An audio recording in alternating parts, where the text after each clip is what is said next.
Let's do this. The Cult of Hockey podcast by the faithful and for the faithful. I'm David Staples of the Edmonton Journal, and I'm here tonight with Bruce McCurdy. Welcome, Bruce. Hey David, how you doing? Good. I started the podcast with a cough, so Oh, it's not an nice. auspicious beginning. That's an Okay. inauspicious beginning. Can't We'll quite have see to. the I'll have top. to. Can't quite see the top of your head yet either. But that's all right. We know what it looks like. 3 strikes and I'm out.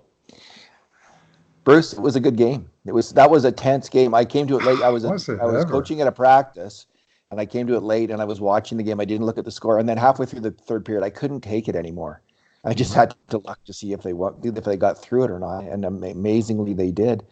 They outchanced Detroit Bruce 12-8 on grade A chances. It was a game where they really turned around a lot of the shot metrics, Yep. and had a really solid effort. There's player after player after player we could laud in this game for playing well, but I'm going to do that in the um, grades yeah, too. yeah.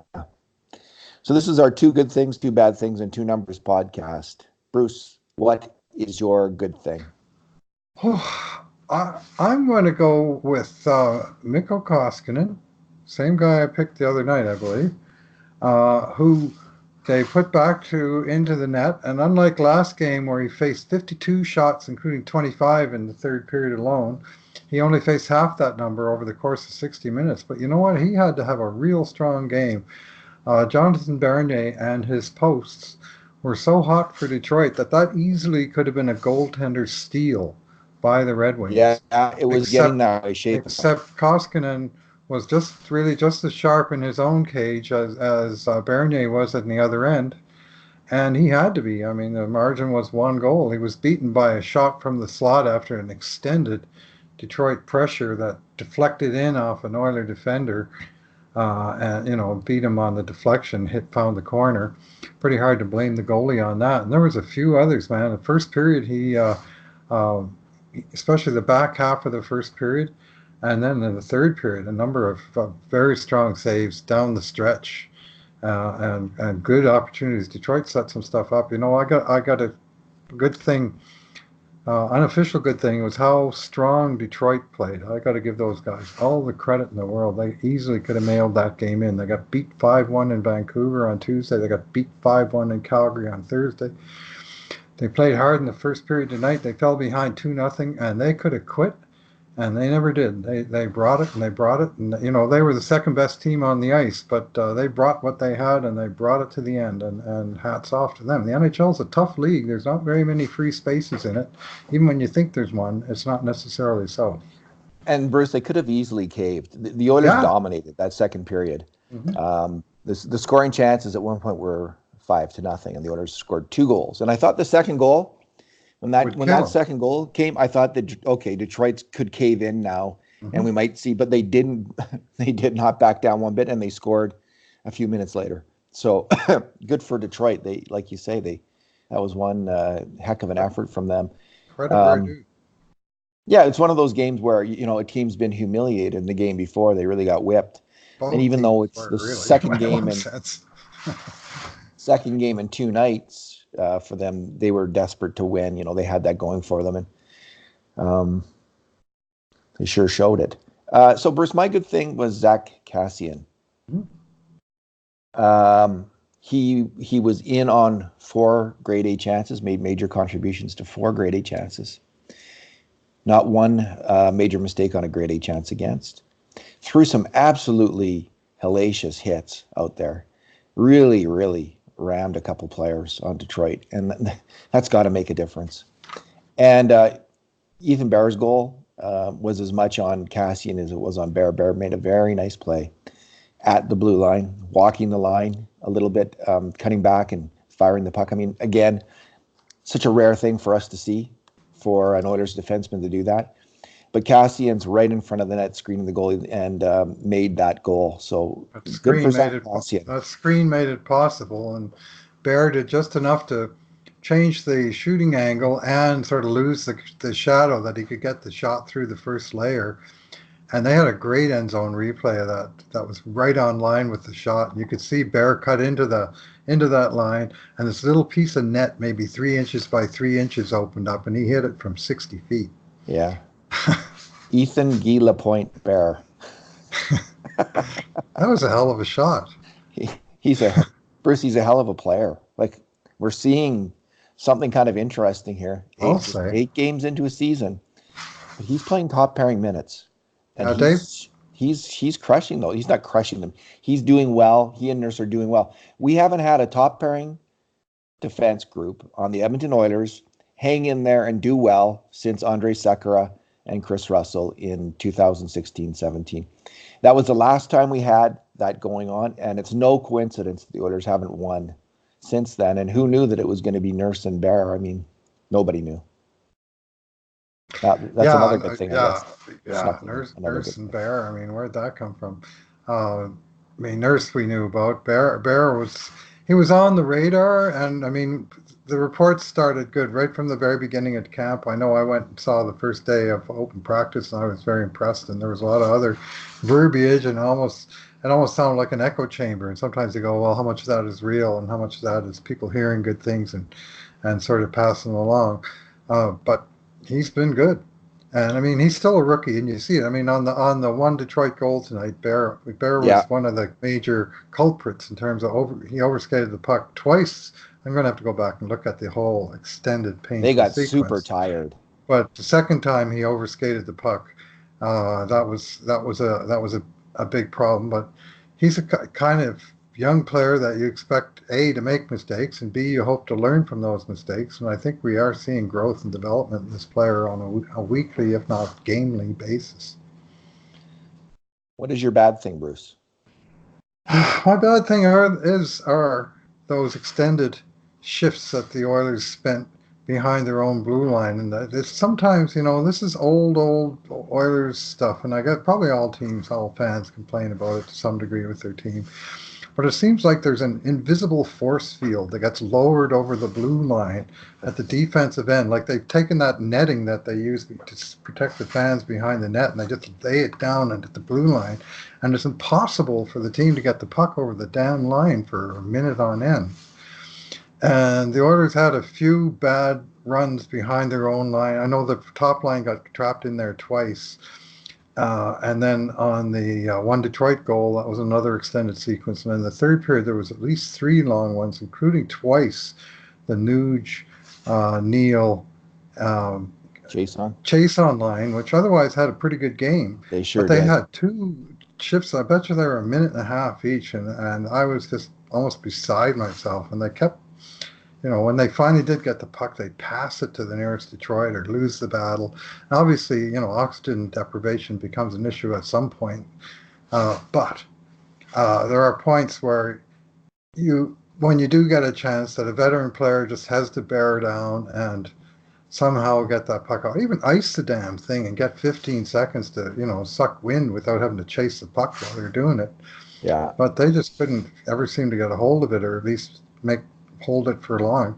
And again, credit Detroit. Like their game was a full court press, especially when they got behind, and they caused lots of problems. But those were the bad things for me, and that was when I was doing the most screaming at my TV.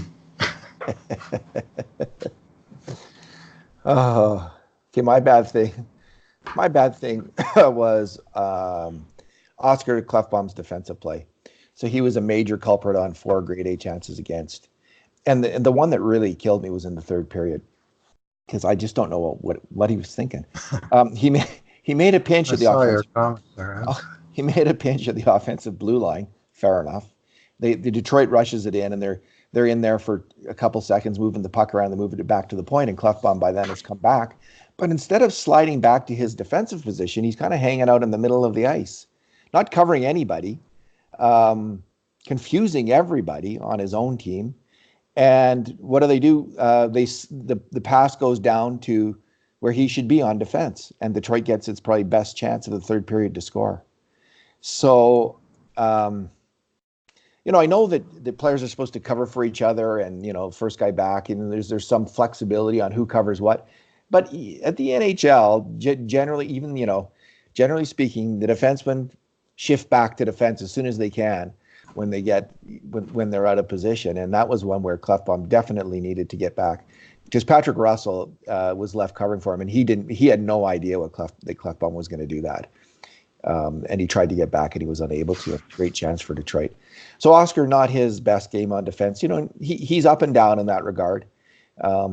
So this was one of the, he goes he goes into defensive slumps, Bruce, and it's usually I think associated with injury. I don't think he's injured now, but he does have these defensive slumps. I just hope was a one game aberration rather than a bit of a slump. Well, he also was charged. I know you don't like the stat, but sometimes it's an indicator. He was charged with 5 official giveaways in this game. Well, that says something, I guess. And it's usually a fairly glaring one that they do call. Like they don't get them all, and that's the problem with the stat, is that there are varying degrees of turnover. But usually the one where the guy kind of passes the puck to the other team, they notice those and charge him. Anyway, he had 5, and no other Oiler had more than 2. So, mind you, I mean, he's playing the most minutes, so you'd expect some of those things to sort of, start to add up after a while. But 5 is a lot. Bruce, what is your numero, Bruce? I'm going to go with 4, and that is the number of times the Oilers rang the iron tonight. And right? I can recount the actual play. So one was an absolutely wonderful 4-way passing play on the power play, where McDavid gained the zone. He fed Nuge. Nuge fed Draisaitl. Leon beat a guy with a one-on-one deke, fed it back to McDavid. He fed it right across the goalmouth to Neal, and he rang it off the post. It was just like click, click, click, click, click, bing. Should have been a goal. It would have been a highlight reel goal. Yeah. Had it not hit the post. Then there was one where Connor made a nice little chip pass to Leon, and he broke into the offensive zone and fired a low shot that caught the far side post. Then there was the one where Patrick Russell, of all people really, started, I think, in his own territory, about his own blue line, and he just sort of open ice in front of him, and he charged down the ice and got into the slot and let one rip and hit the crossbar. It was a nice shot. And then finally and painfully, the empty net. Oh, man. A goal for McDavid. Draisaitl made a fantastic play in the neutral zone. He made he had just a monster defensive shift in the last minute of the game. Did he ever? And he made a great play to knock a puck out of the air and knock it again out of the air to clear the zone. And then in the neutral zone, he knocked yet another puck out of the air and fed McDavid. And I would have bet $1 million McDavid's going to sift that one right into the center of the empty net from like 50 feet out, right in the middle. And somehow he hit the post. And then Patrick Russell looked like he had like a 2-foot putt with a 6-foot hole to put it in. And somehow the puck bobbled on him, and he managed to bang it wide. And then Detroit comes down. They had one late, very dangerous look with like about 3 seconds left when Chris Russell made a big play to break up a centering path with a guy open behind him. And that would have been a real painful lead to blow when you have your best player with a clear shot at the empty net. You like to think that game's in the bag at that moment, but you got to make the shot. Chris Russell, showing his quality again, showing why he's worth the contract that he was given, quite frankly, because he can step in and play top 4 minutes and get the job done at least adequately. And in the defensive end, actually, he's a strong defender in a top 4 role. So he earns his money. Carrying the puck remains an issue, but playing staunch defense and contesting every shot and pass around the goal mouth, that's his game, and he's strong at it. And tonight he made an absolutely critical play with like literally 2 seconds left in regulation. Yeah. Now I had to watch the replay, and then I had to watch it in slow motion to realize how dangerous that pass was. Yeah, he got his tip of his foot on it. It was a kick save and a beauty. We've always liked Chris Russell, you and I, is the truth. Well, I see his weaknesses, but I'm not. There are some people see only his weaknesses. Yeah. And as soon as you start doing that with the player, that guy's doomed. And almost all of them have strengths and weaknesses. Yeah. Or your judgment is doomed. Yeah. Well, that's right. Yeah. I mean, that's what I mean. He's doomed in your opinion. Yeah. And Anyway, he has good and bad moments, and he had both in this game.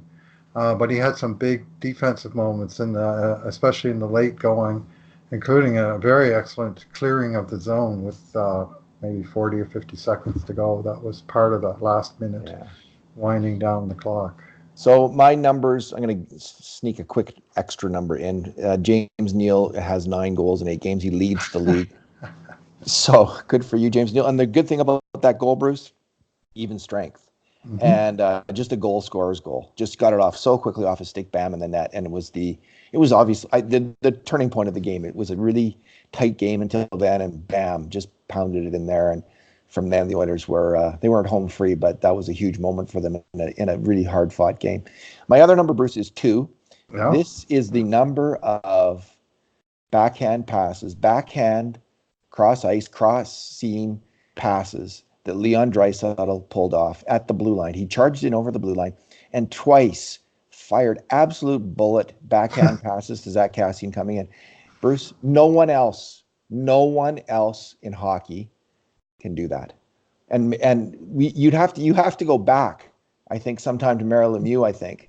Maybe there's Yager. I don't know. Like there might be some other guys. I didn't see Yager enough to say, but Sid's pretty good on the backhand, but see, mostly was shooting the puck as opposed to. I don't really remember him being a stellar passer, but I don't watch Sid 82 games a year. I mean, but Leon constantly astonishes me with his great wow. backhand pass. Those were so brilliant, and it brought me back to the first time at least I saw Draisaitl live in the Jasper rookie camp, where Right. he fired a pass just like that in Hmm. that game, and I had never seen him play before, and like live. I think I'd seen Right. him on TV, never seen him, and from then I was sold on Leon Draisaitl. Like you just that level of skill is just unfreaking believable. I saw him live first time in Red Deer in a tiebreaker playoff game in WHL where Prince Albert was playing the Rebels winner take all in terms of making the playoffs. And Leon was fantastic in that game. He set up the tying and winning goals, and he was just feeding the pucks off of both sides of his stick. And when he had the puck in the corner, some guy would take a run at him. He'd just turn, put his big butt into the guy. The guy would bounce off, and Leon would just hang on to the puck. And I'm looking at him, even then, I'm thinking, those are transferable skills. There's that big center, which, I mean, who would have guessed he would turn out to be a big winger? But either way, he's a big guy who can hang on to the puck under pressure. And indeed, his assist tonight wasn't necessarily a stellar backhand pass, but it was a play along the boards where some guy came at him and Leon did the same thing, the reverse butt check, and Buddy went up, bounced off, and then Leon fed it back to the point To Bear. and to Bear. And the other guy who made a terrific play on that play was Alex Chason, who first of all did a great job along the sidewall to win the sorry, I'm thinking of the first goal. My bad. Alex Chason, he got an assist. He made a great play along the sidewall to control the puck and to himself feed the point. And then he got on his horse and he hustled into the slot and was able to get a piece of the point shot. And that's what caused the rebound that Neal was Yeah, able to cash. And yeah. if Jason's not hustling his ass on that play, there's no goal scored. Simple as that. Good player. Bruce, right now, Leon Draisaitl, just right now, is the Hmm. best player on the Oilers, which makes him the best player in the NHL. Because if you're better than Connor McDavid right now, you're the best player in the NHL. He is like he's not. This isn't going to last. I'm not saying this is going to last, but right now, well, we don't know if it's going to last. I'm betting McDavid, but right I don't now, know. We know what the ceiling is with this guy. yeah, he is the best player. He just is crushing it. He is so good. He just They and from the ramps it up power in play on this shorthanded, everything. ramps it up in the third period. There was one play where he made a good play in the offensive zone to create a scoring chance, and then Detroit came busting out of their own end. They didn't even make it to center, and Leon had overtaken the puck carrier from behind, took it off him, and that was the end of that counter attack. It never even got going, and it was because of hard hustle and good checking, backtracking by the big guy. You know, And it's funny. Earlier this year, Bruce, I wrote a post asking if Draisaitl was better than Matthews, and I only did it to troll the Toronto fans and media for them I know. I saw constantly. your headline, and it was definitely a troll. You know They had what? it coming, and They but asked today on the radio, "Would you trade Draisaitl for Matthews?" And my instant answer was, "No, I wouldn't." no, I would not either. But I again, I can't. I I'm don't. biased. I mean, Yeah, Leon. I love Leon as a player. He's very close to my favorite player. I got to admit, but for a reason. It's because he's so damn good. He's got it all, and he's still putting together the consistency.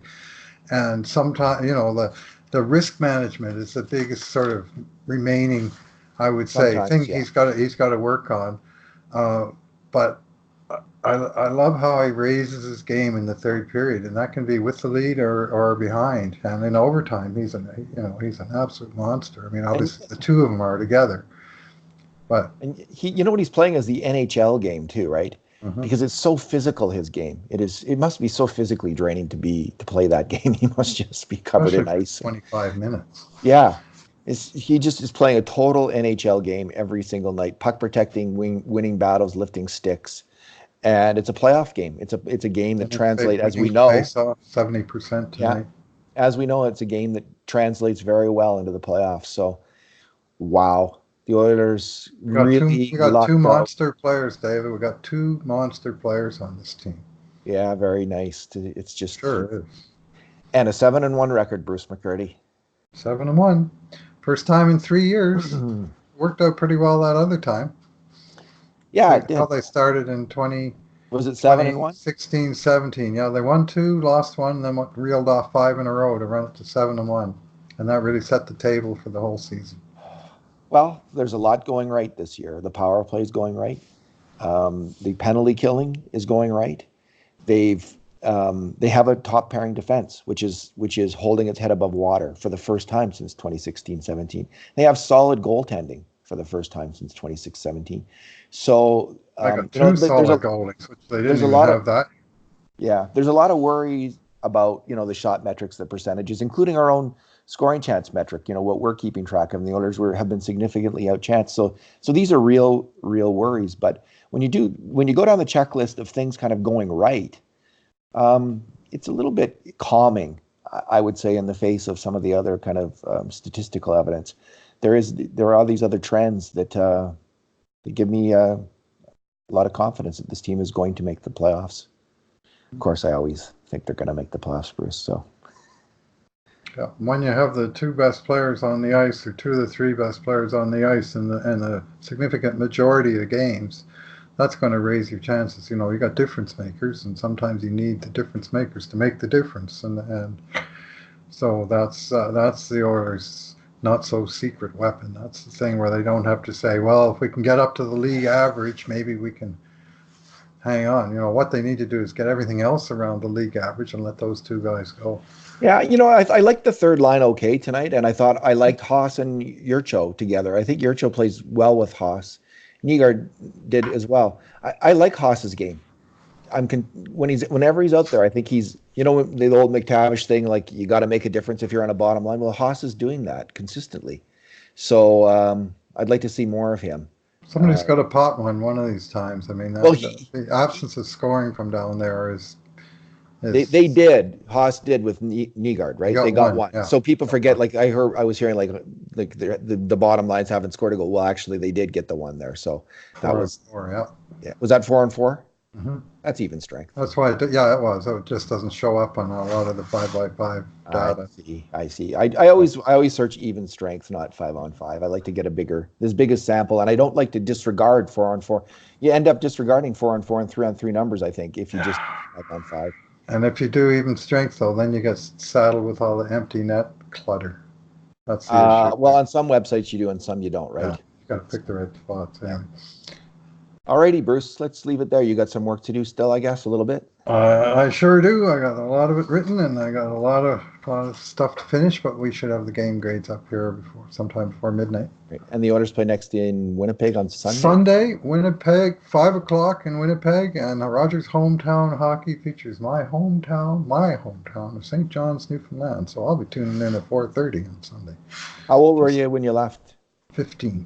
15. Oh, so you I have lots came to of Edmonton in days. 1971, and that fall, Gary Davidson and Bill Hunter and Ben Haskell were announcing the seeds of the WHA. And if you told me when I arrived in Edmonton in 1971, and the only game in town was the Edmonton Eskimos, that within 20 years I would personally see my team win 5 Stanley Cups, that like there would have been no odds. Like it would have been, you know, that's just an unbelievable set of circumstances. Like Edmonton was 100. Oh, there. Edmonton was 100 miles, 1,000 miles from the National Hockey League in 1971. And it was just a dream how things unfolded over the next 20 years. Anyway, Alrighty.